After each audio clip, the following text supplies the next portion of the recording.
for watching Prime Morning. It's time for us to delve into what the newspapers have for us. It's time for Newsflash, and it's proudly brought to you by Franco Trading Enterprise. Now, do you have your gadgets yet?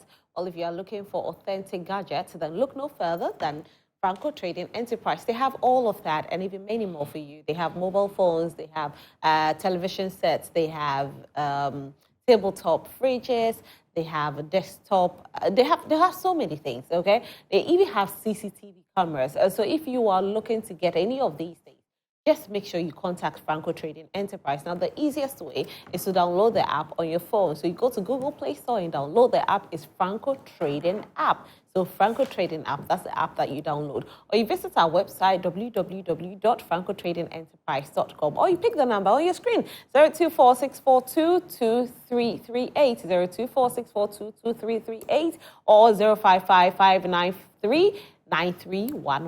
When you call us, we'll definitely answer that call and we will serve you. Make sure you get through to us and definitely you'll be a very satisfied client.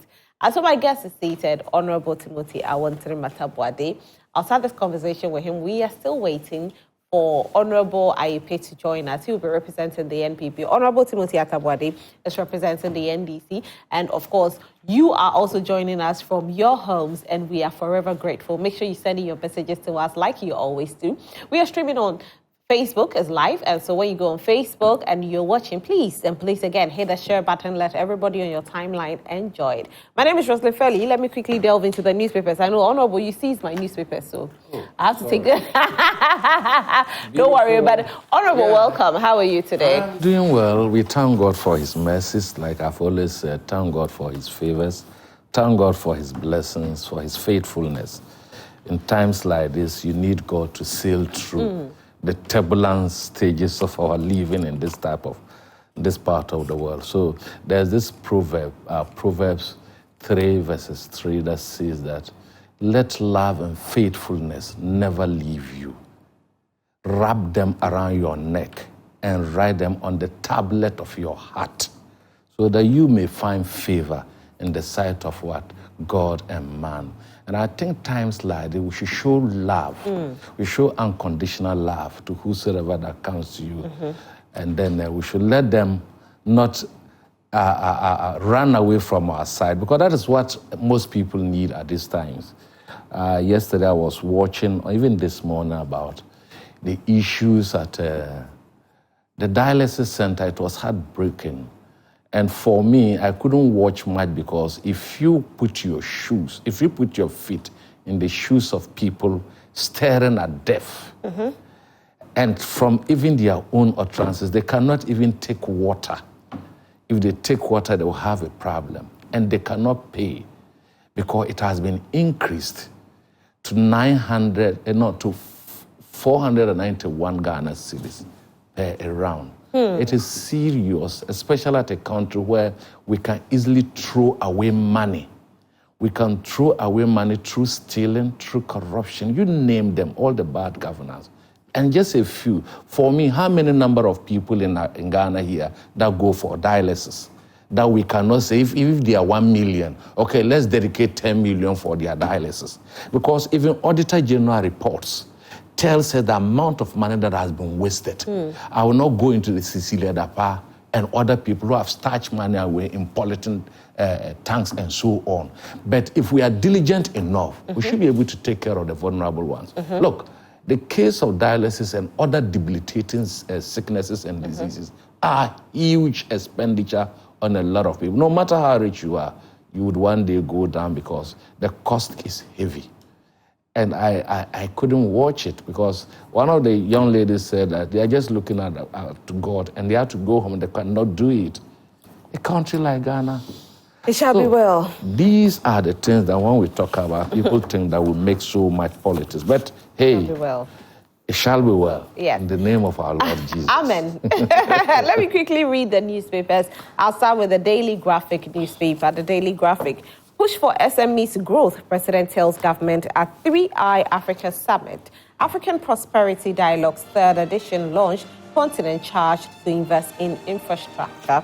Atlantic Lithium list on GSE, first greenfield company on Ghanaian bourse. And that will be all for the Daily Graphic newspaper. I'll do the Economy Times newspaper next. The Economy Times. Banks fleece customers, peg APR above 40%. Cocoa prices fall by 2.5% to sell at $8,402,000 US dollars a ton in New York. Ghana records about $4 billion US dollars NTEs in 2023. That'll be all for the Economy Times newspaper. The New Finder newspaper is the next newspaper. The New Finder. Atlantic Lithium joins GSE in landmark listing of shares worth 649.6 million Ghana cedis.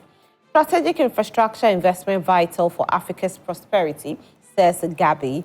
Digital infrastructure key to Africa's prosperity, President says so. And 7 potential private developers inspect Saklemi houses. That'll be all for the New Finder newspaper. The Daily Guide newspaper is the next newspaper. Samuel Uku supports Ekropon students. EC registers 251,149 new voters in 6 days. Rousing welcome for Baumia in home region. And you see a picture of him, waving at the people. Stevie Wonder granted Ghanaian citizenship. Now, yesterday this was trending, and I know definitely it will be trending. It's here to talk about it as well, because now Ghanaians are saying that we've won 25 Grammys. So Stevie Wonder has 25 Grammys, and Ghanaians are claiming it now. Well, you can't blame us, because if he's a Ghanaian now, if you say Wizkid and Davido and Co and all of that have won, okay, now we have 25 Grammys. Come and challenge us. Nana pushes for Africa's digitalization. Let's see the center spread. Okay, beautiful Kente display at Ataboadey Day. And Stevie Wonder granted the Ghanaian citizenship, like I said earlier. The Daily Guide Sports Pro golfers gear up for Damang qualifiers. Okay. Burnley relegated. Oh no, Burnley has been relegated. Oh, Munga Farai. Toulouse spoil Mbappe send-off party, and GWO Solutions renews Homo Marathon partnership. That'll be all for the Daily Guide newspaper. I did mention earlier that our topic happens to be the redenomination exercise that we're talking about. Now, this redenomination exercise it's an exercise that has been ongoing since the year 1965. Isn't it strange that since the year 1965, we have been struggling with redenomination, which has never, ever happened. Why? It looks like the macro strategy has not been strong enough. Now, in the year 1964, Ghanaians actually were spending the British pound. And so it was quite easy for us to have a stable economy and a stable currency. But for now, since 1965, it's never happened. So we can't even say that it's under one particular government, although some are worse than others. Now, in the year 2008, President Kufuor did the redenomination, and it worked. But stabilization of Cedi has been a problem in our country since 1965. What can be done about it? My guests are seated and poised for the conversation. This segment is proudly brought to you by Franco Trading Enterprise. And when we talk about Franco Trading Enterprise, we are talking about phone papa. Go to them for your phones, for all your gadgets, television sets, CCTV cameras, computers, laptops, tabletop fridges, anything, any gadgets you can think of. They have it, and they even have more.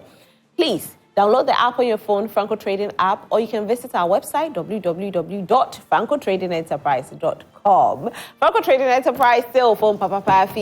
So let's talk about our Cedi depreciation. Today, when you woke up and you went to the Forex Bureau, how much did they tell you it is? Because we know that in the banks, they are different. And in the Forex Bureaus, they are different. In the banks, I think the average is 1:14.5. Average. It could go higher. It could go less. Some people say when you go to the Forex Bureaus, it's 1:15. And so it actually fluctuates. But when we have a stable currency. In the year 2000 and about 5 years ago, let me put it like that, our dollar, or 7 years ago, our Cedi, I said dollar, our Cedi was equivalent to the dirham in Dubai. It's not like that anymore. After 7 years, the depreciation has been high and high. Honorable Aye-Paye, welcome. Thank you, Mark. I'm good. How are you? By His grace, I'm doing very well. We thank God. Sunday was Mother's Day. Yes. And this Sunday. The last Sunday. Yes. So you did not wish your mother? Oh, certainly Well, I did. I didn't call her. Fortunately for me, I was with my mother. Oh, that's nice. So I wish her Yeah, I was with my mom as well, so. Mother's Day. I called her, we talked. But you did not wish her. I wish. My understanding on Mother's Day seems to be different from what people show Oh, really? What's during your Mother's understanding? Day. You see, the rationale behind Mother's Day is to at least draw the attention of children to their mothers. So it's out there to motivate women who are yet to be mothers to know the importance of being a mother and the importance of giving birth to children.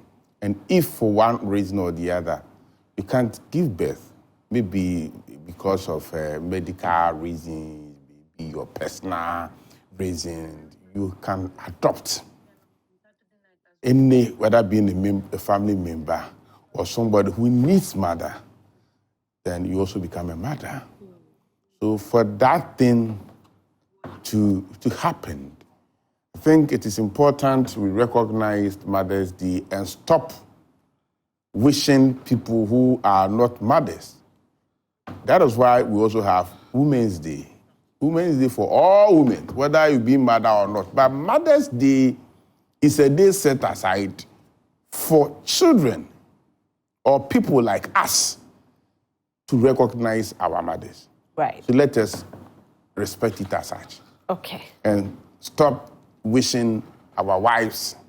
If you want to, we have Wives' Day, the Spouses' Day. That day is set aside for you to wish your wife. We have Girlfriends' Day. Did your wife fight There's you a for not wishing day her or something? set aside to wish your girlfriends, happy Girlfriends' Day. Did your wife? How many wives do you have? One. Okay. She understands this my principle. Okay. All right. So I wish her A happy Wife's Day. No, Spouses' Day. Spouses' Day. I wish her Happy Women's Day. Okay. I ask my children to wish their mother Happy Mother's Day. Mm-hmm. And it must be respected as such. Somebody sent me Happy Mother's Day and say he want to wish my mother Happy Mother's Day. Say, send it to my mother. Why should you send it to me? Have you wished your father? People get up in Mother's Day and wish their pastor's wife. Their pastor's wife, so Happy Mother's Day. If you ask them whether they have wished their mothers Happy Mother's Day, they will say no. They are their spiritual mothers. We didn't say spiritual Mother's Day. The occasion is Mother's Day. And it's a day set aside by the United Nations for children to recognize their mothers. Okay. Its significance is to make sure that every woman should be a mother. Okay. There's nothing like will be a Mother's Day. Will be a mother. Will be mother. If for any reason you don't have a child, go and adopt. Okay. So that you also be mother. So that you also be recognized during Mother's Day. There are so many children around that need mothers. All right. Motherless. Go and adopt one. Okay, that says Honorable Aye-Paye. Now let's talk about our Cedi depreciation, which has been a concern for all of us. I won't say for many, but for everybody, because once you're a Ghanaian citizen, you feel the pinch. It's been a campaign promise for many political parties. Every political party that wants to come to power tells us that they will arrest the Cedi and make sure that we'll be able to have a stable economy. But it seems like it's not been happening since the year 1965. Where have we been going wrong?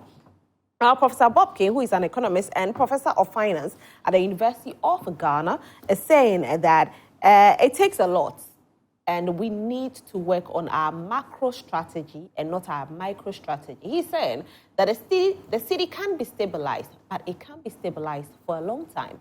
it can only be stabilized for a short period, and then we'll feel the depreciation again, which might even come in quicker and harder and worse, if there's any word like that. So my guests are poised for the conversation. Let me start this conversation with you, Honorable Timothy Awontirim.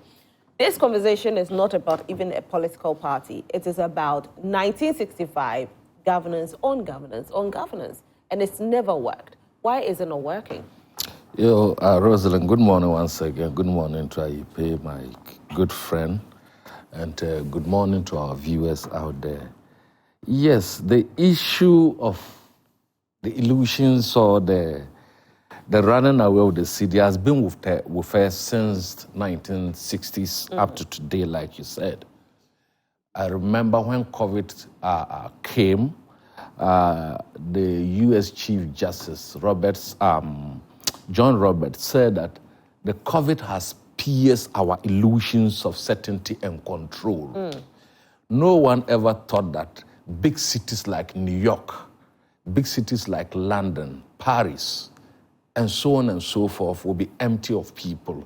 It means that we do not control the world, and that there is a powerful being out there that controls the world. These were the words of the United States Chief Justice, John Roberts, trying to describe how sometimes our illusions of certainty and control over a subject or over a sector can elude us as time passes by and so on. But in the case of Ghana's Cedi, what has gone wrong? I think the issue has also been exacerbated because we have not embarked on the rightful structures to back the Cedi, and all the time is temporal measures and so on. So when you use, there's always a proverb that when you use saliva to build your house, the following day the dew will bring the house down because it is not properly concreted, it is not properly being steeled in terms of the structure, our foundations and so on. So is our Cedi. The major issue to stabilize the city is our export drive. We know these things over the years. We know them. But what have we done? Why didn't we embark on the export drive? Where are our strengths? Our strengths, are they in the minerals that are being exhausted, minerals that have been taken away, or in agriculture, where we have a comparative advantage to even the Western world and so on? When I was reading one of these things, they were telling me that the non-traditional export soared up to almost 4 billion last year. So is that our strength? All the time we are waiting for syndicated loans, or we go a borrowing, we borrow and come, we do not invest the money in capital investment that will yield the monies that we go for. Look at last year, industry, grew negative 1.2%. Appendix 1C of the budget. Manufacturing grew negative 1.0%. Construction, negative 1.0%. And it is so because even under the current 1D1 factory, what aspect has it arrested in terms of our imports? Has it arrested even things like sugar, things like tomato paste, even onions are being imported into this country and so on. These are the areas that our one factory should arrest and should stabilize the city. Because we continue to import what we are pretending to be producing. We are setting our factories in millions. We are giving tax incentives to even foreign companies. And these foreign companies repatriate our profits out, repatriate their profits out in dollars. Yet we continue to give them tax incentives. If you do that, what are you doing to a city? The Bank of Ghana that is supposed to ensure that the stability in our city, inflation and other micro fundamentals are arrested, is engaged in printing of money. It's engaged in printing of money under the blind side of the people of this country to support budget deficits and budget overruns. But, this printing of the money is not actually just an MPP problem. No, that's what I'm coming. That's why I started from where you started, brilliant start and so on. But you see, we would zero it on where the depreciation has been. Because Bloomberg is saying that the Ghana Cedi is on a historic downward trend. Historic. And they gave the data analysis. You can read them at the and it's also on my phone too. When I saw this information, I thought it was some of this social media manipulation, but it has been printed by the Economic Times and so on. Bloomberg, they've given the trajectory and how that it is in the historic fall. How did we come there? How did we get here? Okay. When we left 2 oil fields for this country, as I talked to you, even the cocoa sector, this morning as I talked to you, cocoa sector, it's on a downward trend. But we are seeing the cocoa sector, recording the fall, not just in Ghana, but also in New York. No. You see, you are not getting the problem. The problem is that we are the major producers of cocoa. The cocoa that we produce are of premium quality. The falling can be done in the outside world and so on by the demands of supply and so on. We should have buffers that would support us. For instance, even the tonnage that we need to send out there, we don't even have it. We are producing below 500,000 tons. Before we're producing almost a million tons and so on. Today we are producing even below. We know Galamsey is a factor. Yes, so how did we get to the Galamsey area? Let me get one after the other. How did we get there? As we sit, GIPC, it's almost down. They cannot even pay workers. There are banks as we sit this morning that are almost collapsing. They need recapitalization and so on. And yet Which banks are those? The Prudential Bank is one. There's another bank. I'll get to it. Even NIB is facing serious liquidity problems. That's why the Bank of Ghana is giving them 1.9 billion Ghana to solve their recapitalization process. The CBD Bank and other banks that when we collapsed all the banks, we put the money into it, is facing challenges, financial challenge. That's why I stated last week this period that it has happened to countries before. How did they get out? When the financial crunch happened in the US, Obama printed $15 trillion to save Citibank, Morgan Stanley, Chase Manhattan, and other banks, because banks play a major role in an economy. So what Obama did by recapitalizing the bank was that he also acquired shares in the name of the people of the United States of America, so that while they are working and paying that, they would the people of America will be benefiting. When we came to our banking crisis, what happened in this country? We initially talked about a 9 billion, it went up to 25 billion. It went up to 25 billion. This argument is to and fro. We have often argued that the recapitalization or the closing and the collapse of over 100 financial institutions, micro-financial institutions, and the banking sector, we thought that this amount of money that was needed to recapitalize them would have been used to invest in the foreign bank, in the fallen banks. When that is done, what it means is that you take over the management and assets of the bank. You do not collapse the banks and then create unemployment. As I sit with you this morning, look at the buffers that were left for this government. The buffers that were left did not tell us that we'll be in a situation where we have to do haircuts because we have overspent. Okay. We left an infrastructure fund of $250 million, stabilization fund of $250 million, sinking fund of $250 million, the Exim Bank, 2 oil, the energy sector. Look at the energy sector, how it has been collapsed.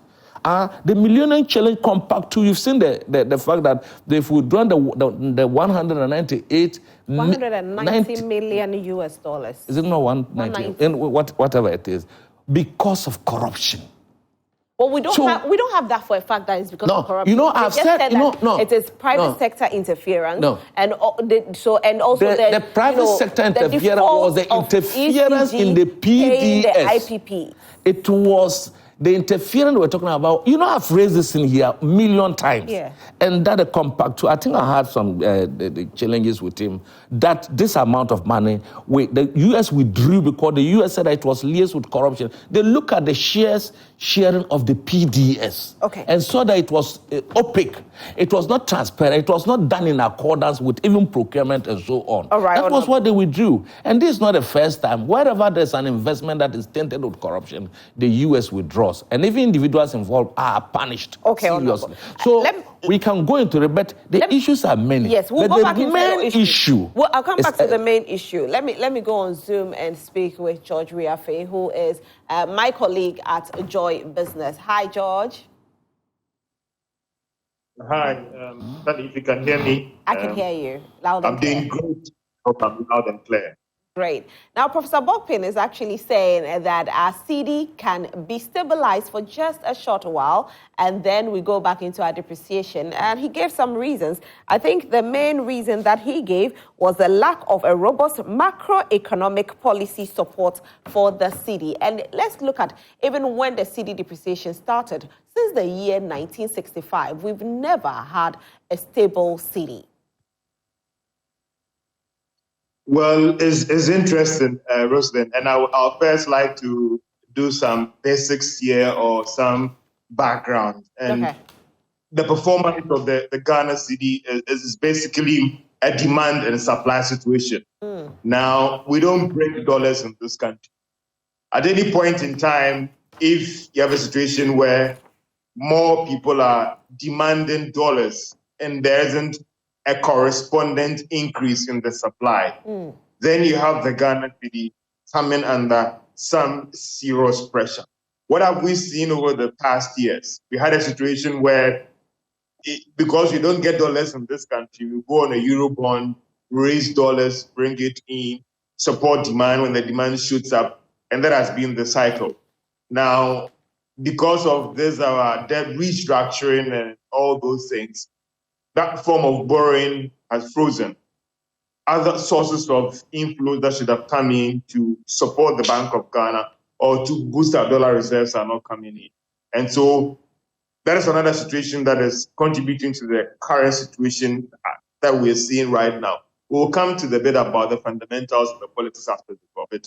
But I just want to let you understand that at any point in time, if you have a situation where people would demand more dollars and we don't have the correspondent supply of dollars, we'll see what we are experiencing right now. Another situation that is fueling this is that there are some who are worried about the uncertainty. It is an election year. Even most nationals who know the Ghanaian market, who know that, listen, we've been through several elections and there wouldn't be any problem. Some of them are also holding on to their investment and fresh capital injection.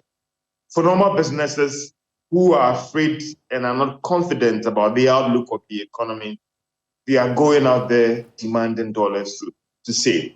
For all the multinationals who time is due for payment of dividend, they are also going out to look for dollars. So all these dynamics are playing into the current challenge that we're experiencing. That, listen, for any rational human being where there's uncertainty, for any businessman where there's uncertainty, today inflation is high, you're not sure about what the outlook will be. So the best thing for these rational human beings to do now is to try and move out and demand more dollars. In the past, you had a situation where the Bank of Ghana will come in, push the adequate dollar supply on the market and all the rest.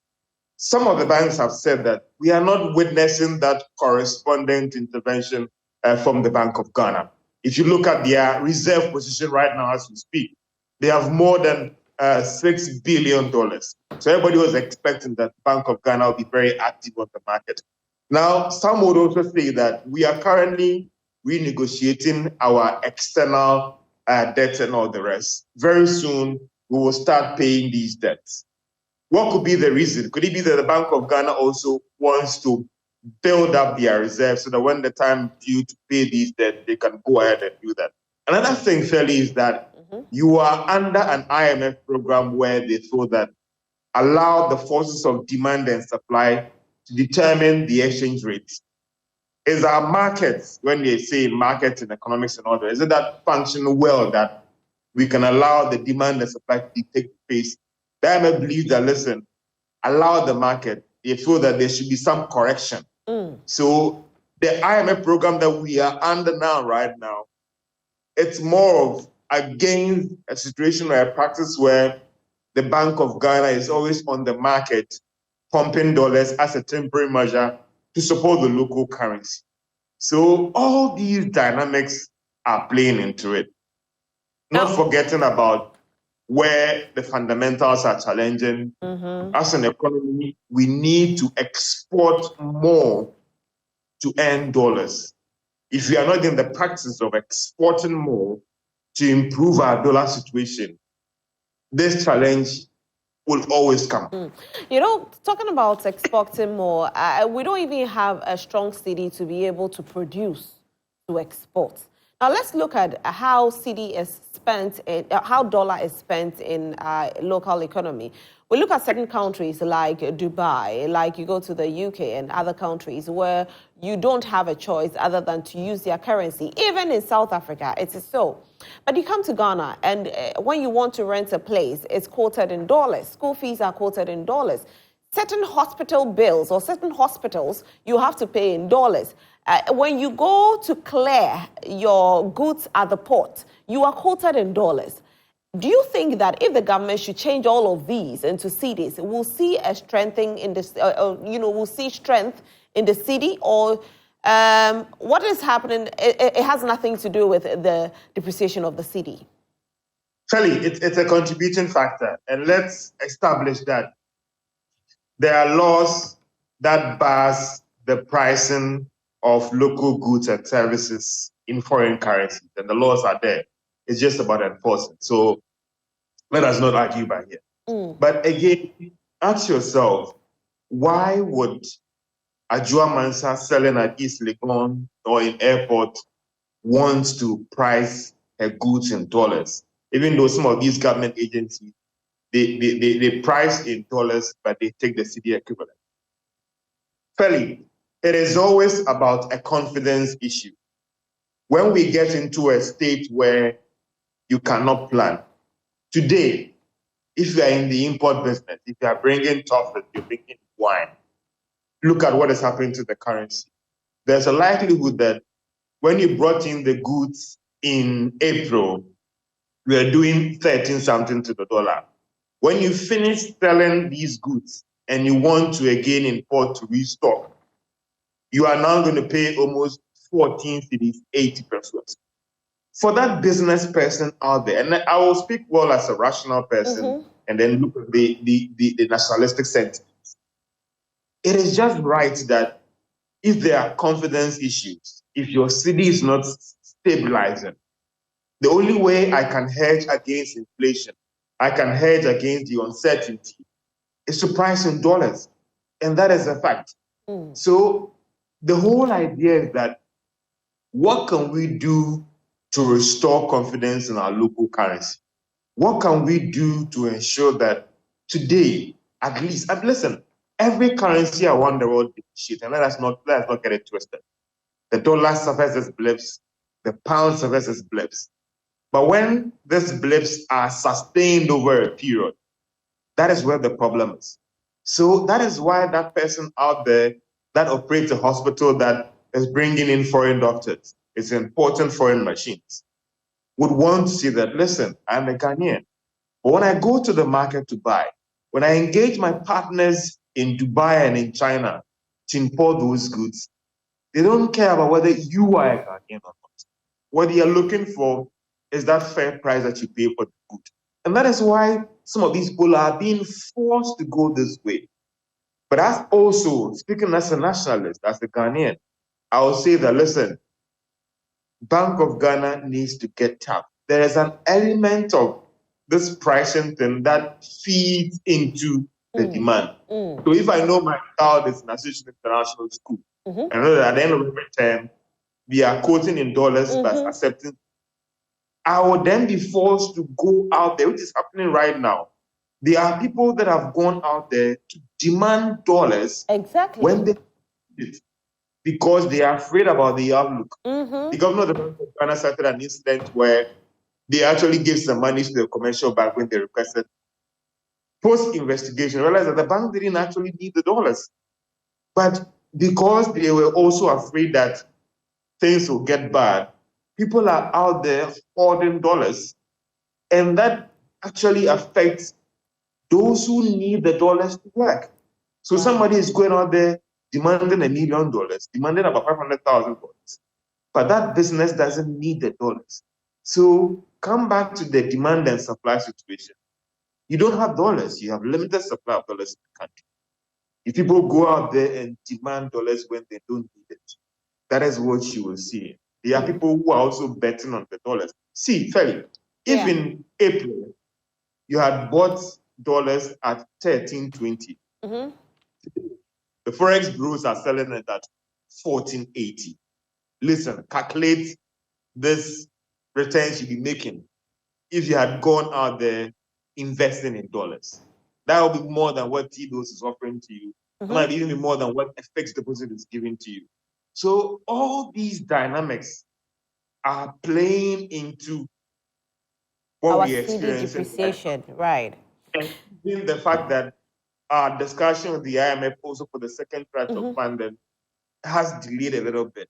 And I always want to say here that for the IMF program, it's not just about the money that is coming in. It's also about the confidence it gives to our development partners that the country or the company called Ghana is on track in terms of implementing those programs to correct the past wrongs. And that would also fuel fresh investment. Don't forget that right now, we are almost close to reaching an agreement with our external creditors who are financing a lot of projects. Those inflows that come in also feed into our dollar supply. So that is another situation that has limited the FX supply on the market. And people are going out there demanding more. Hopefully, a government will be able to solve this. Hopefully. Thank you so much, George, for joining us this morning. All right, have a good day. So, back into the studio, Honorable Aye-Paye. I mean, George has said a lot. Looking at what George has said, it's doable, but it seems every government comes and they don't do it. Why? First, we need to know what caused the Cedi to depreciate very fast against the foreign currencies, especially the dollar. Well, he said he made mention of some of the reasons. He said, the main reason is that when we have more Cedis chasing the few dollars we have in the system, because you need the dollar, and what we have in the system is not much. Those that they have decide how much they want to sell their dollar to you, and it costs the dollar, the Cedi, to depreciate its value as against that of the dollar. So if that is the case, then the solution is how can we get so much dollar in the system in such a way that we have a fewer Cedi chasing the dollar. This means everywhere you go, you get the dollar. If it happens like that, people quoting the dollar will not be able to quote it so high. Yeah. Because if you want to sell yours to me at 13 Cedis, somebody is prepared to sell it to me at 10 Cedis. Or and 9 it drops a 9 Cedi, and it drops like that. Then the question is, how can we get it into the system so that it will stop the pressure on the Cedi? One, we must make sure that we export more than what we import. When you do that, because we are exporting more, you get more dollars into the system. Just like what George said, right? Exactly. Right. You get more dollars into the system so that its scarcity will reduce and the Cedi becomes strong. How can we export more than what we import? One, we must make sure that at least we manufacture some of the basic things that we need in this country, within the country, with its raw materials from the country. So if like I go to the northern region and I can get this, the cotton that is used in manufacturing this fugu is produced in the country. The colors, everything, we get it here, meaning we are not going to import anything to get this thing done. We manufacture it here, we sell parts here, and the rest is exported to get more dollars into the system. The food that we eat, if we can get at least 60% of the food that we consume in this country being produced in this country. When I say food, people start looking at cassava, yam. Yes, we get about 99% of cassava from the country and we consume it here. Few is exported. But we have something like canned tomatoes, what we normally call tin tomatoes. Yeah. We get something like eggs. Some basic things that need not to be exported. We have timber in this country, yet we import matches into the country. These are things we must look at. When we've been able to reduce importation and we export more, we strengthen our... Oh, no, but don't you think that we haven't built our industries very well to be able to produce? Because we are looking at, typical example is this matches that you spoke about. Which factory do we have here to produce? We had the match factory at Cedi. And after the collapse of the First Republic, we sold all this. And that's what's happening. And we waited until most of these factories becomes, how do you call it, scraps, before we sold the machine for scrap dealers and give some of the factories to churches to build churches. So the thing is, I think one of our biggest problems is not it's not about one political party. The meat factory at Ataboadey Awontirim. The meat factory at Ataboadey Awontirim was given to somebody, to the warehouse and the factory itself was given to somebody to build a church. Was given to Perez Chapel. We prefer to build a church than to build a factory. No, but see, so I want us to build it's every government, and that's where the problem is, because almost every government comes and sells the country's property. We've seen the sale of Ghana Airways. We've seen the sale of our Thai factory. We've seen so the many Builsa happen. Ties. Yes. So we can strengthen our city when we start to produce what we consume in this country. But we keep selling what we have. So we have to change. I think we are discussing this because we want solutions. Yes. Not that we keep repeating the mistakes that we have. But before we can get solutions, we must first of all know what went wrong, what we did not do right. And that is why I'm building my point from there. Okay. Number two, I don't understand why somebody is going to Dubai to purchase items into this country. And the person will change the Ghana cedi into dollar. And then when he gets to Dubai, he changes the money to dirham before being able to pay. Because you can never purchase anything in Dubai in dollars. What prevents the Bank of Ghana from saying that you want to go to Dubai, isn't it? Now, let us arrange. We can help you to get the currency of the Dubai in Dubai without you going zigzag dollar before coming to Dubai. If we are going to China, they use yen, isn't it? The Chinese yen. Yeah. Yuan. Why do we have to change Ghana cedi into dollar? And then when you get to China, you cannot use the dollar.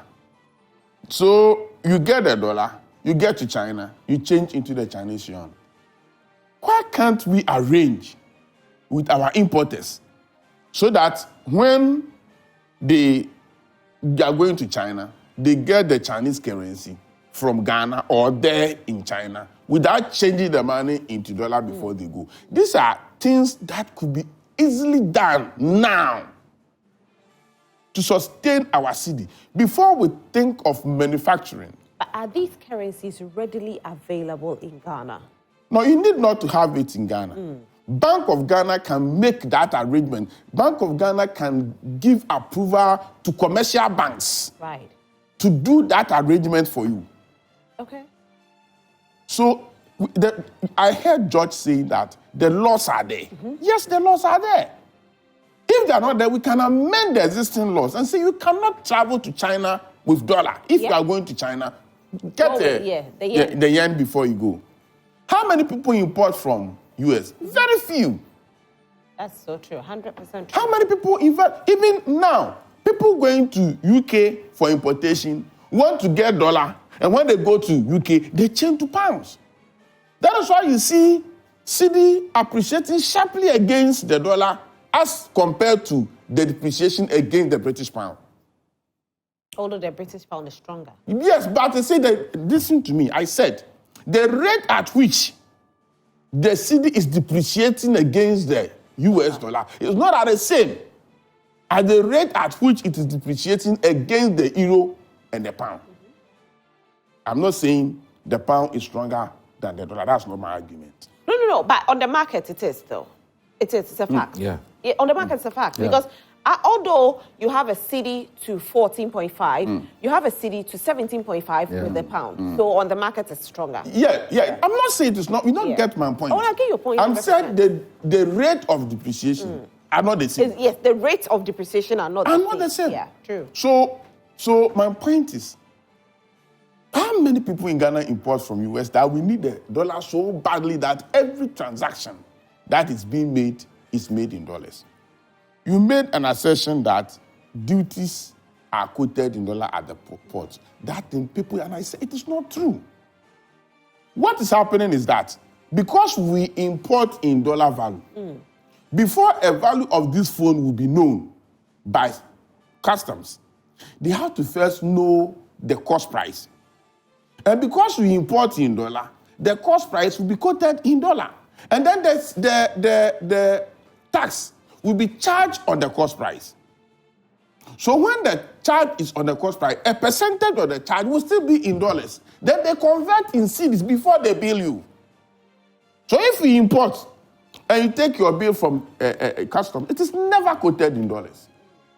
What they do is that since you are importing in the currency that you are importing, you will definitely be having your cost price also in that currency. So then this brings us back to what you said, that Bank of Ghana must do something, because those who import, a lot of importation comes in from China. So if and but then we don't quote in yen, we quote in dollars. I import this phone in the Chinese yuan, then when I get to the harbor, they will cost the percentage of the cost price also in yen. Okay. Do you get my point? Because you can't say I should come and pay dollar. Why is my import and all documents show that the cost price is in yen? It's in yen. Then a percentage of the cost price in yen will then be converted into Cedi for you to pay. So that the dependency on the US dollar by Ghanaians will slow down. You see, I'm saying this, but these are things that we can use a month or weeks to do. So, Honorable, I think that people want a bit of clarity on this. If if you import your things, your goods from, let's say China. And can we use car, for instance? Let's use car. Okay. So the car is coming from China. Exactly. And it's in yen. Exactly. Would they quote at the port in yen and then bring it to cedis, or they quote it in dollars? And then they bring it to cedis. The issue is that they have to quote. But once you have your cost price in yen, you have to charge the percentage of the tax also in yen. But they don't.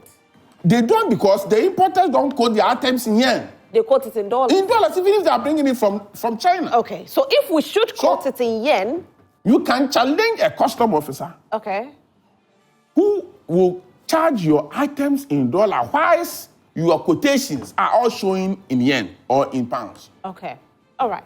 But because importers don't want to quote their items in any other currency other than the dollar, that is why the percentage of the tax is also quoted in dollar. Conversion is made because there's nobody can convince me that you are going to have your custom entry and the figures quoted on the entry are in dollars. No, they are in cedis. Okay. But they do dollar conversion because you, the importer, is telling them that I bought this thing in China at $20.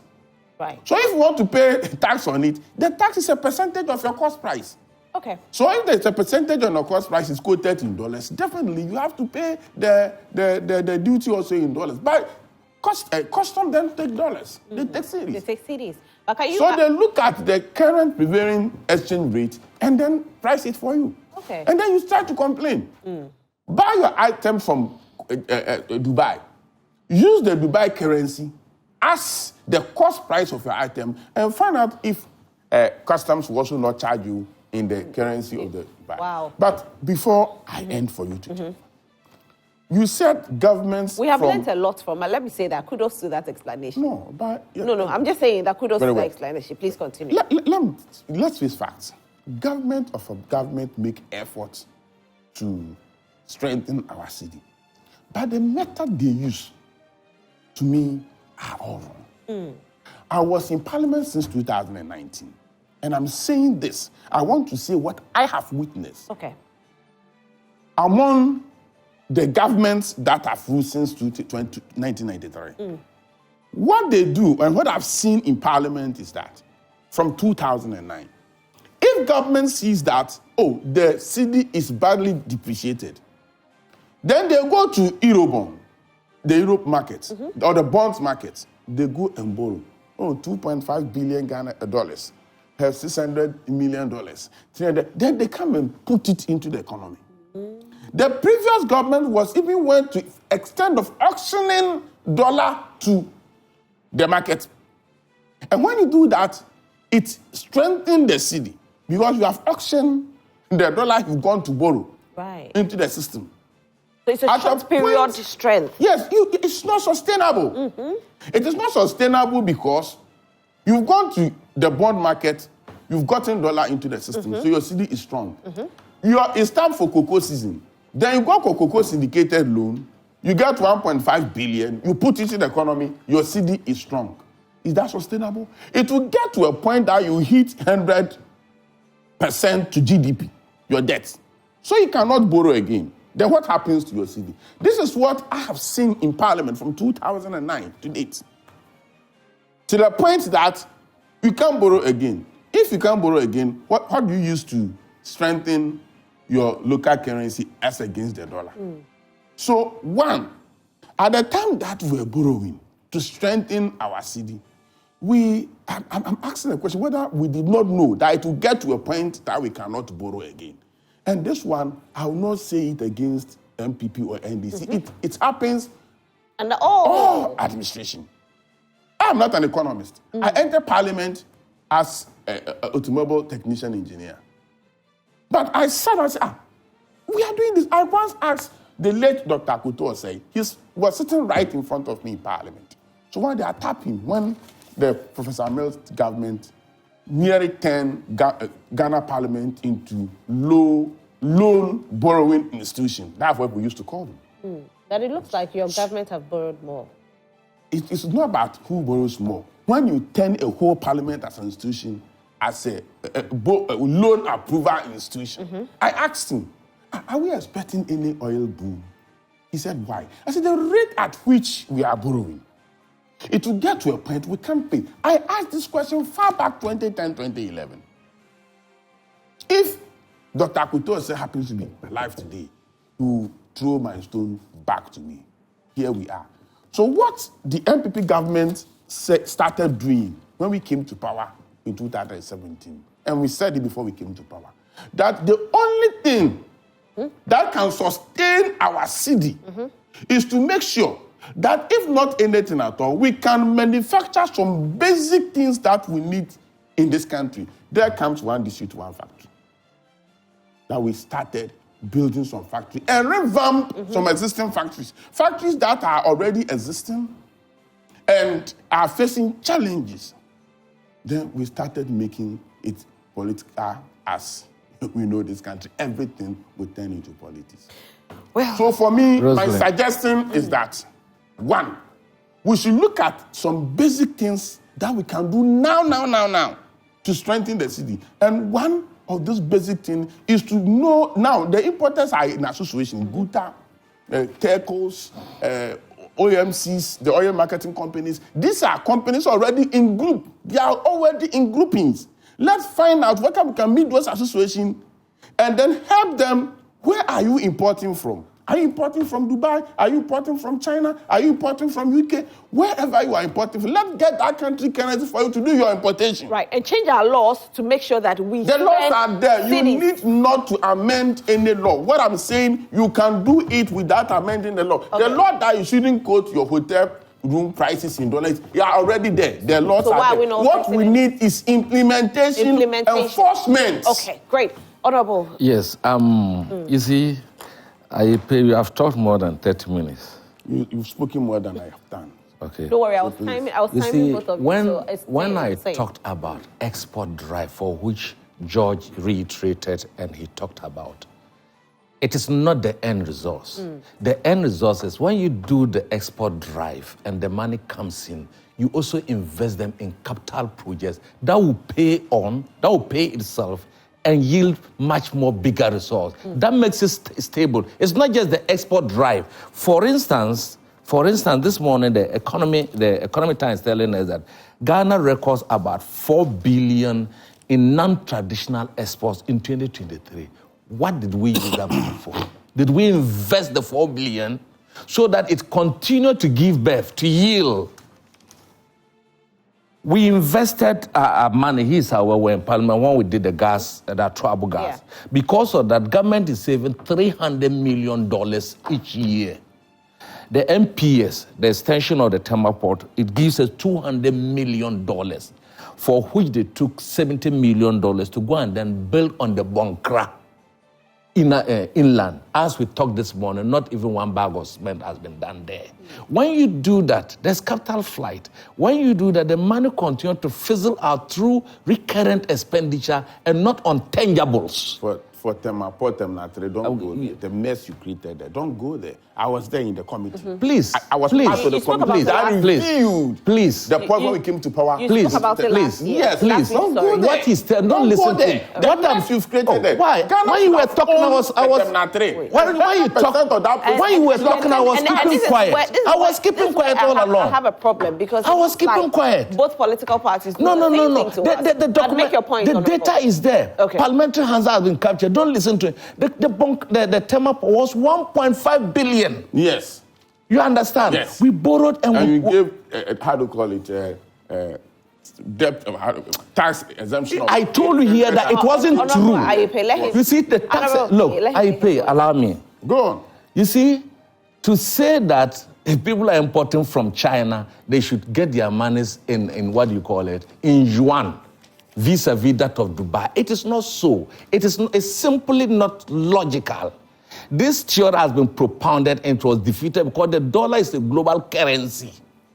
The dollar, I'm coming. The dollar is. Why?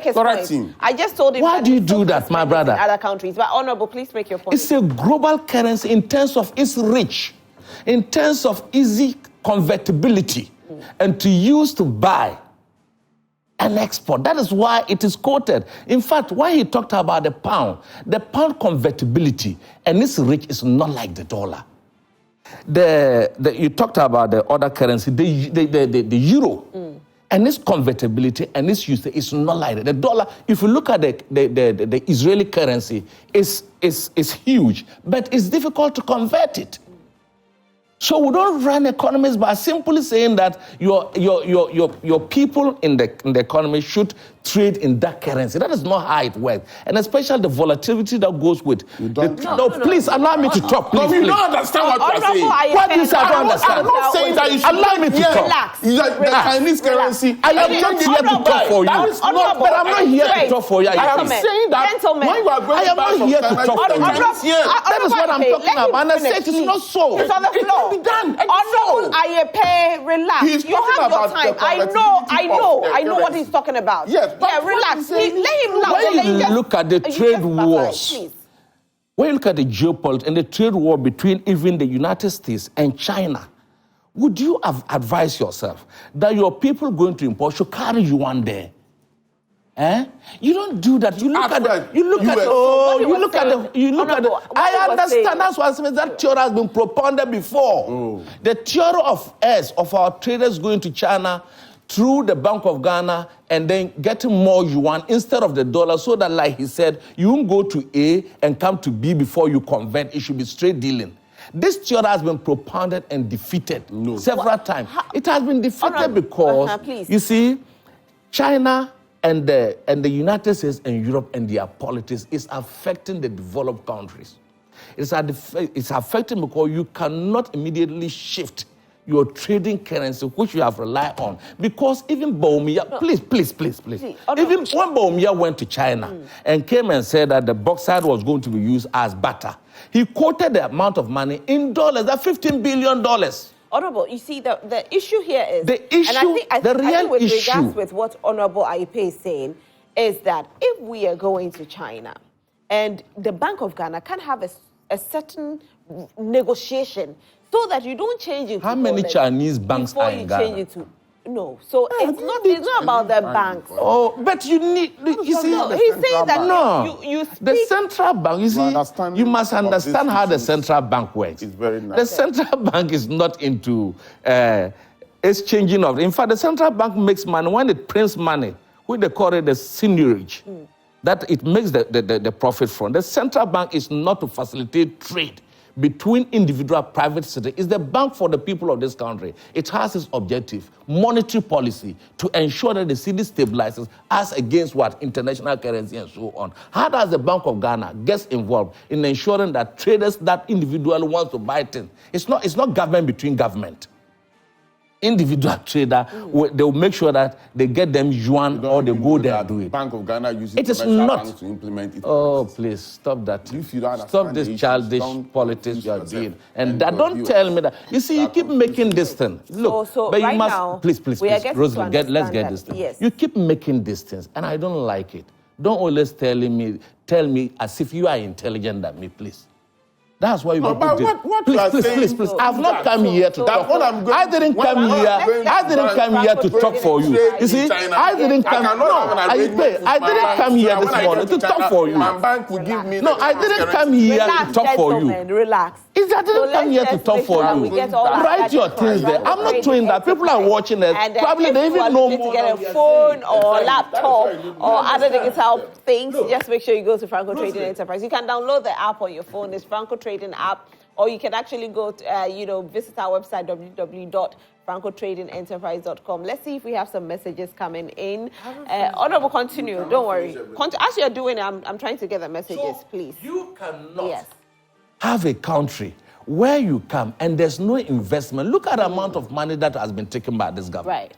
And if your investment level and your infrastructure cannot match the quantum. Today, as we talk, Roselyn, you know the 600 million that we are supposed to get from the IMF, it's not coming. You know why it's not coming? It is not coming because our international development partners and creditors have refused to take our haircut. It is also fueling into the depreciation of the city. Like he said, you need the cocoa syndicated loans. You need the international $600 million that we are going to get from the IMF to come in to support your city. It's not coming in because your international development partners and the countries you have borrowed from, they've refused to take your haircut. China has refused to take your haircut. France, the Paris Club that we owe 1.9 billion has refused. I didn't say this. You heard it from your what do you call it? Your minister for finance. Macroeconomic stability is where the issue is, because looking at IMF, it is not a macro solution. No. IMF, we've said it over and over, and I'm happy that Joyce said it. The IMF 3 billion is not that we cannot get 3 billion, because even with this, it's not more than 3 billion. Yeah. That is not the issue. Is not the 3 billion. The issue is the fact that the IMF comes in like a guarantor to tell the world that Ghana is on its track and that you can give them loans for development purposes. Why are we still dependent on loans? Because we've run the country's economy into junk And status. that is why we have to solve the reason why we are having this conversation is not about loans. It's about how do we build our macro strength. And because we are still looking at the micro, where we go in for loans. And that is the micro. And I told you two things, and I think both of us invariably admitted to that. Export, and export drive. Okay. To export more and to reduce import. One, when you get your money, also turn the money into investment locally, so that the demand out there will be reduced drastically. Okay. If you export, then it comes in. 4 billion comes in. Then you cannot say this is where you invested in. All right. I cited only two institutions. Okay, let me read some comments though. The MPS and Ghana Gas. My brother is saying that we gave 800, but it's yielding $200 million. All right, let me read some messages. Hassan Cisse from Zenu Central says, good morning to you. To you all, what at all is the Electoral Commission stand to lose? Okay, the Electoral Commission stand to lose if they decentralize the registration process to the electoral area's police station. That will even help first-time voters to know their polling stations easy, and that would have stopped the busing of people to the Electoral Commission district offices. What does Jane Mensah and her deputies gain when Ghanaians go through such hell because they want to register? Good morning, Madam, and to your guests. Madam, the arrest of Honorable Collins Dauda is not a strange thing to me. This is just a rehearsal by MPP towards 7 December. They will employ all manners of intimidations and threats in order to steal the elections. But my appeal to NDC members is to stand firm and be brave and all those tactics. My regards to incoming MP for Mion Alaji Misbah. Okay, Samani.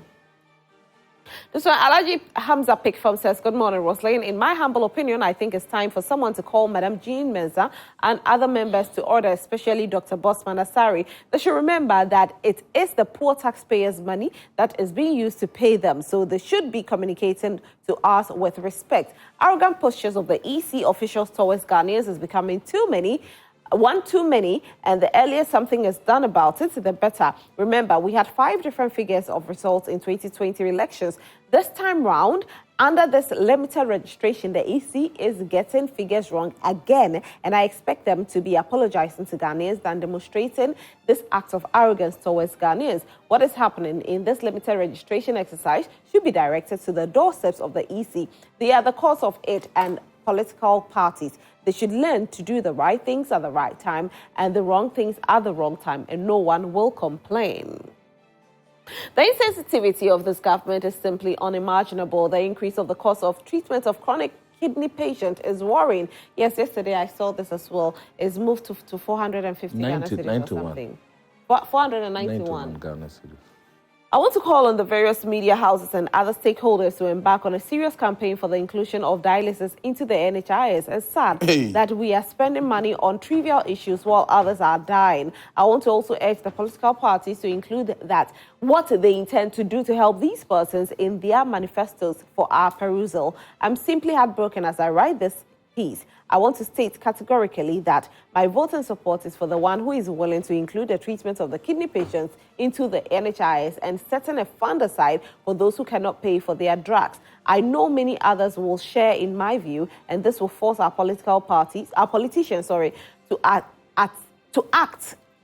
at this time act swiftly to save the lives of these persons battling with kidney issues. I'm happy that the venerable politician, Honorable Timothy Ataboadey, has taken notice of this. My regards to him, Daniel Akpaluok from Sandema.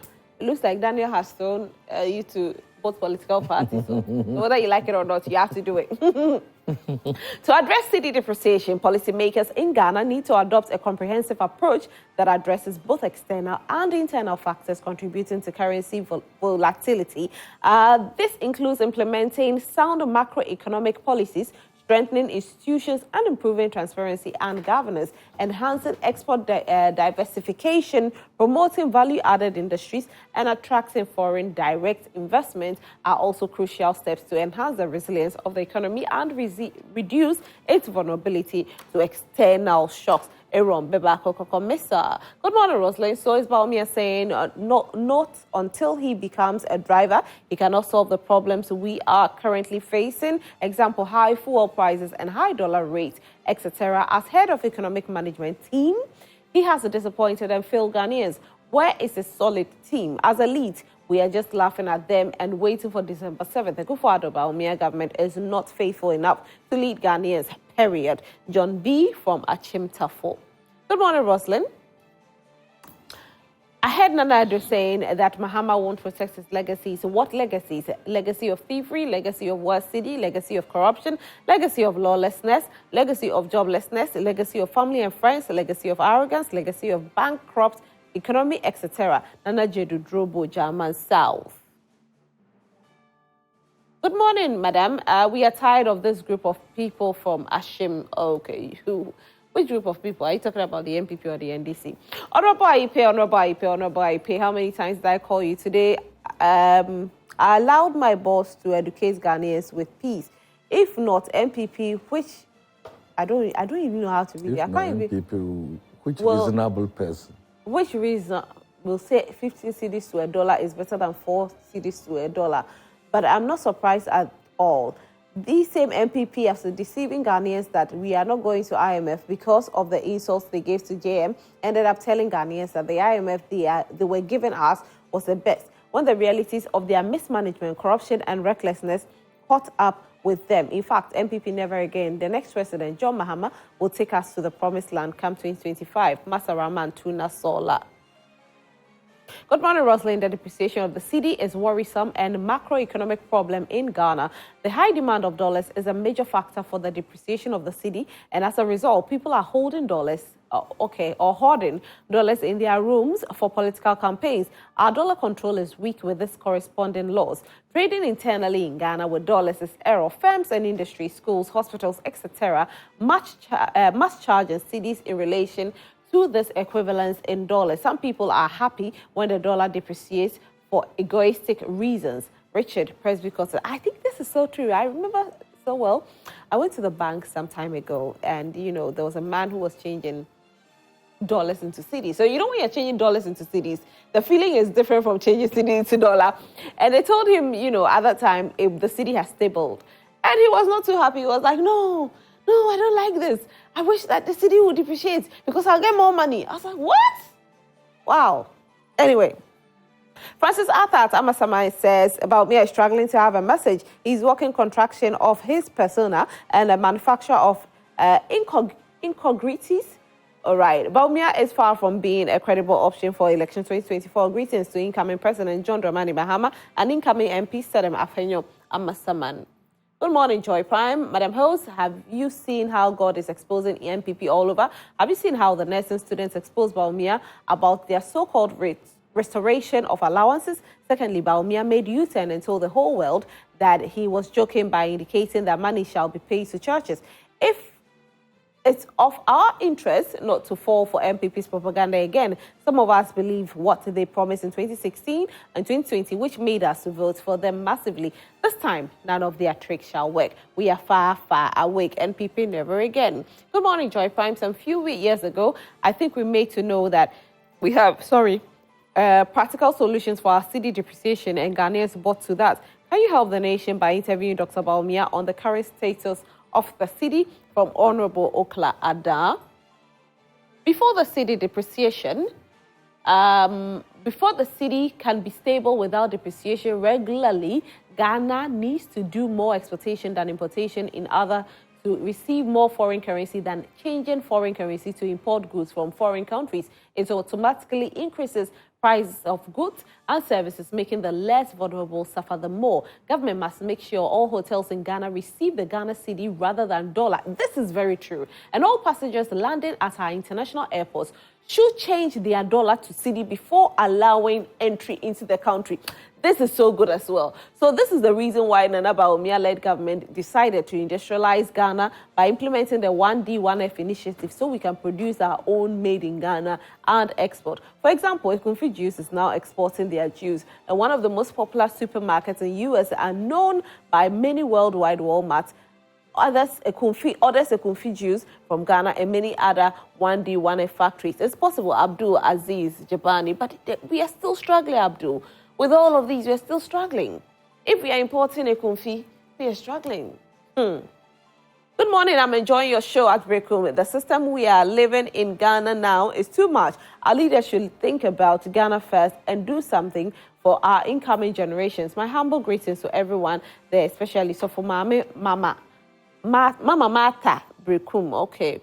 From Honorable Akisme, good morning, how are you? Good morning, beautiful Commander Felli back. Per me that the cedi depreciation is a clear indication of the MPP government's economic mismanagement. Despite their lofty promises, they failed to stabilize the currency, leaving Ghanaians to bear the brunt of inflation and economic hardships.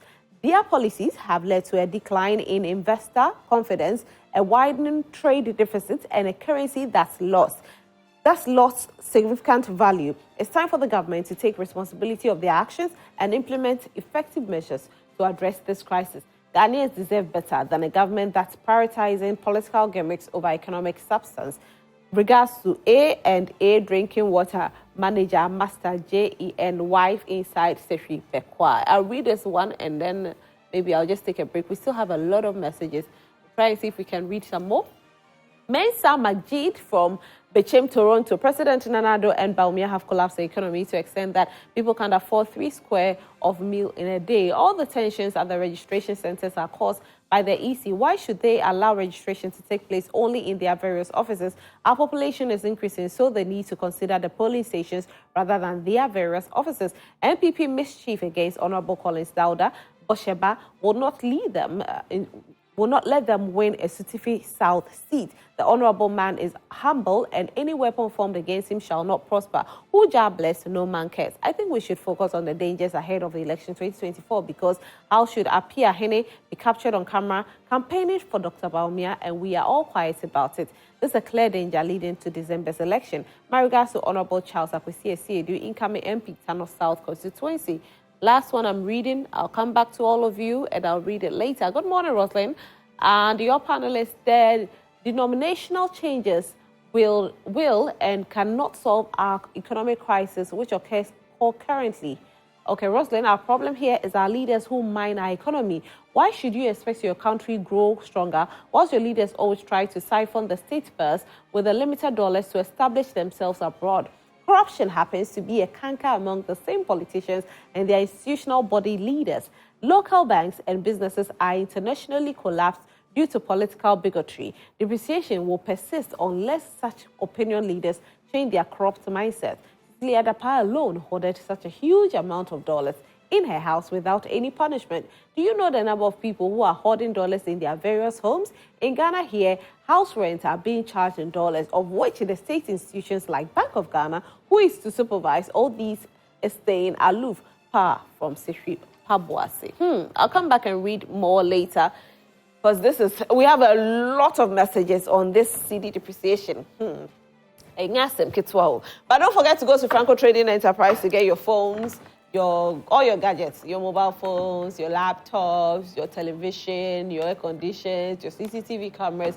You can download the app on your phone, Franco Trading app, or you can also, visit our website, www.francotradingenterprise.com. Honorable Aye-Paye. Well, we have just about people show a lot of concern on the depreciation of the cedi, because it affects every commodity on the local market. Because the first commodity that will be affected will be the from price of fuel. And when fuel goes up, it affects everything commodity on the market. So you see people showing concern of the depreciation of the cedi. And I still insist.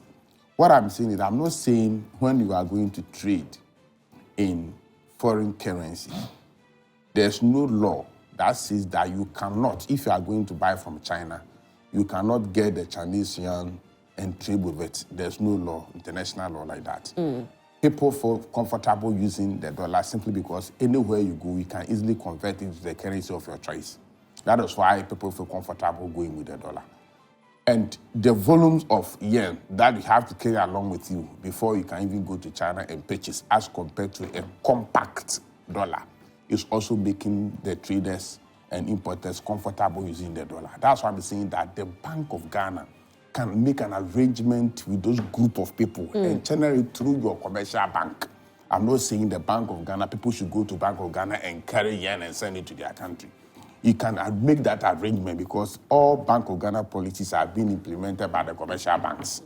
So what you can do is that if, for instance, you are saving with Ghana Commercial Bank or say ABSA, the ABSA can make an arrangement with a bank in China. You need not to have a Chinese bank in Ghana. You can make an arrangement. Look, we have US. I think Stanbic Bank has that happening now, and I think yet we transfer money into the Bank of America, isn't it? Yes, New York Bank. People transfer money to Ghana to New York Bank, and it's possible. So if I'm saving with Ghana Commercial Bank or say ABSA, and I'm a trader, I'm going to China to buy things, I can easily have my cedi, convert it into the Chinese currency, or say that I'm going to China, I'll need 10 million Chinese yuan in China. What you need is to bring your invoice. And that is what most of our traders don't want. For them to get an invoice from whom they are going to buy from outside the country. Because as soon as you get the invoice and the goods are in, GRA and the custom division will get the actual cost of the items we've gone to buy. You see, and they were going to tax you based on that cost price. So most of our traders want to avoid that. That is the main problem. That is why people don't want to involve central bank and government when they are going to import. It's not that because we cannot change the yarn and we've tried and it has failed. It failed because they don't want GRA to know the actual cost price of the items they are importing into the country. That is why there's a benchmark value that tells, okay, if you don't want to tell me how much you bought this pen, if I look at my benchmark value, I'll give you a price of $1 per this pen. Then you have to accept it. Because they accept because when they look at the benchmark value, it's lesser than how much they bought it there. So they feel comfortable going with the custom division benchmark value than they bringing in an invoice. Okay. Because before Bank of Ghana can even assist a commercial bank to give you the yarn, you must bring in a pro forma invoice to show that indeed I'm going to buy items to control money laundering. Did you get myself? So that is more reason why most of the traders don't want to go by this proposal that I put across. This has been put across by many economists. It fails because the importers don't want the tax revenue officers to know how much the actual cost price of the goods that they bring into the country in order to avoid tax or whatever, the actual tax that they have to pay. But if we want to be sincere to ourselves and say that, no, I don't want to carry. But you see, at the end of the day, they don't know that when you go by this process, by asking a bank to provide you yen in China or the Dubai currency, if you get Dirham. the haram, whatever they call it, if you go by that method, you end up saving a lot of money because look at the rate of dollar now that you have to get to Dubai and change it. If you have it straight, you know, currently you can use your card in Dubai. If you have a card, you can use it to shop. So you don't have to change it. We are not talking about personal shopping that you can use ATM in Dubai to get money and shop. Okay. We are talking about millions of dollars or Ghana cedis that you need to import 100 goods of containers into the country. Right. We are looking at commercial importation. If I'm going to, the last time I traveled to Canada, I just informed my bank that I'm going to Canada, I'll be using my ATM. When I got there, I was able to use my ATM to get the Canadian dollars. So that is not what we are talking about. We are talking about a situation where importers who are holding huge sums of money into other countries, and they do the transactions by the banks because definitely you can't carry more than $10,000 on you while you are importing, so you definitely go by the banks. So it is important we accept this method, and I know it will work. If anybody tells you that I'm going to buy from China, I'm going to import from Dubai, I'm going to import from UK, and I need the currency there to do the importation, it's not possible. It is possible. Yes, I agree perfectly that conversion of dollar into any other currency, anywhere that you find yourself, is easier. That is, people want to trade more in dollars. But it's also possible for you to get your currency. I traveled to... you have just 1 minute.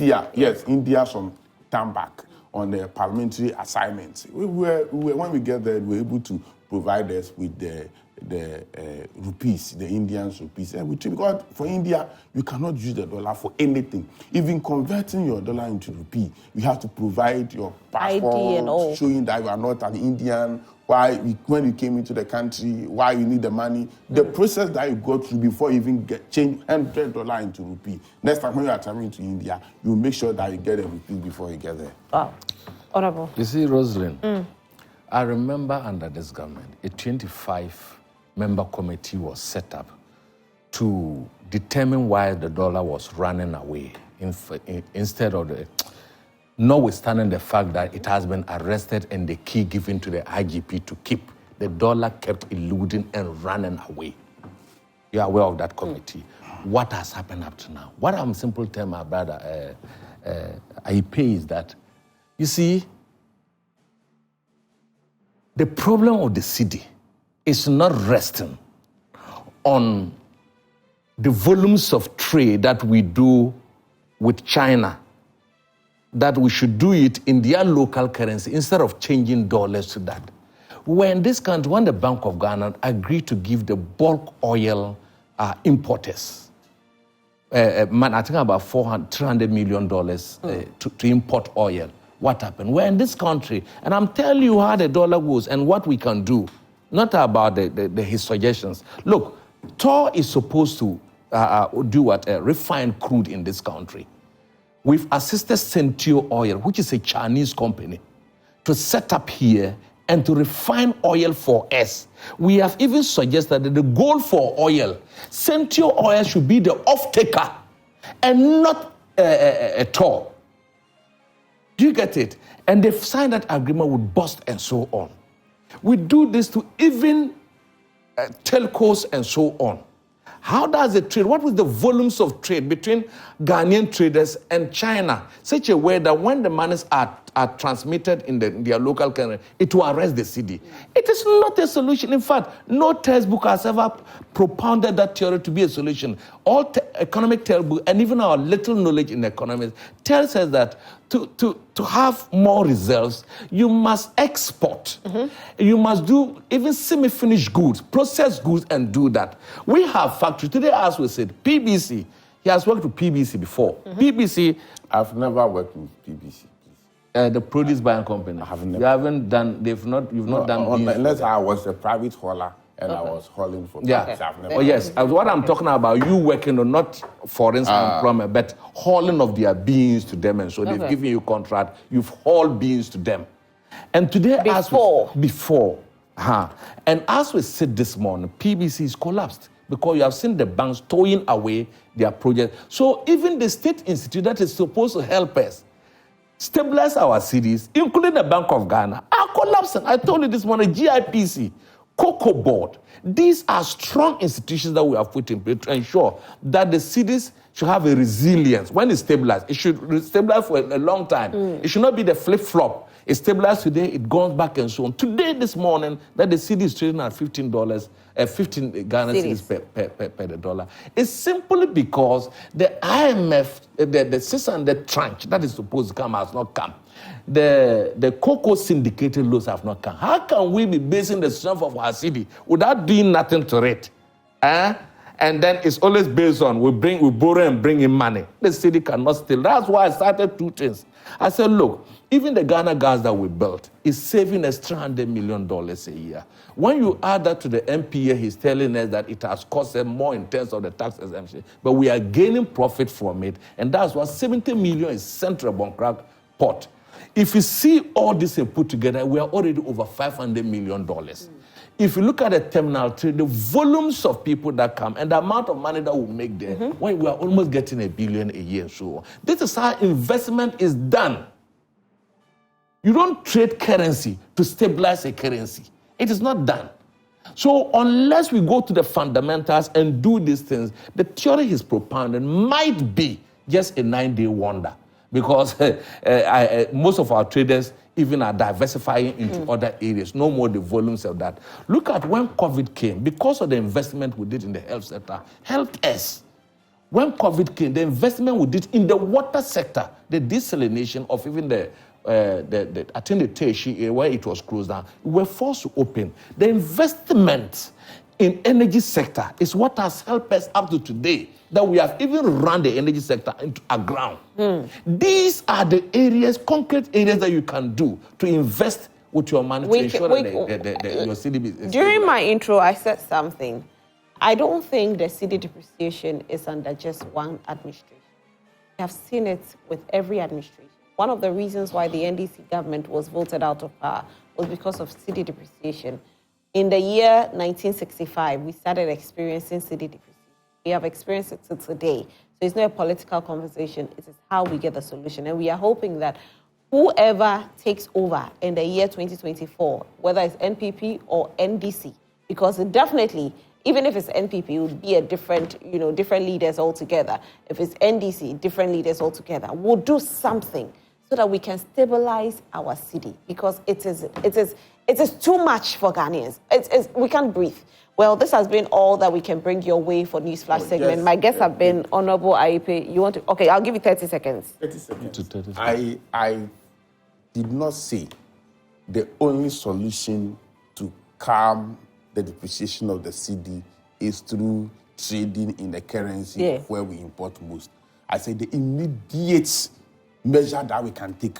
The rest are medium and long-term measure. Okay. I also don't want to create an impression, and I said it, that the depreciation is caused by one administration, because a research has been done. The rate at which the Cedi depreciated between 2012 or 13 to 2017, as compared from 2017 to today, show clearly that if ND should have continued to be in power, the Cedi should have been depreciated to about 22.5 to the Cedi now, to the dollar now. So please don't let us come and sit down here and see as if one administration has caused this. No, that's why I said it's not one administration. The diversity implementation program. It's all administrations. All administrations. All administrations. This one for just a second. You say we're doing one. Where is it today? It is there. We have there's more one than so all administrations. The problem is not with the one administration. I've said. Let me say this. Yes, and what is arrested those that are able to. Okay, so this whole time we're coming to you. My name is Roselyn Felli, and this segment is all brought to you by Franco Trading Enterprise. So make sure you get all your gadgets from Franco Trading Enterprise. Download the app on your phone, Franco Trading app, or visit our website, www.francotradingenterprise.com. My name is Roselyn Felli. Up next is What's Trending with the Siedua Akomia. Do stay.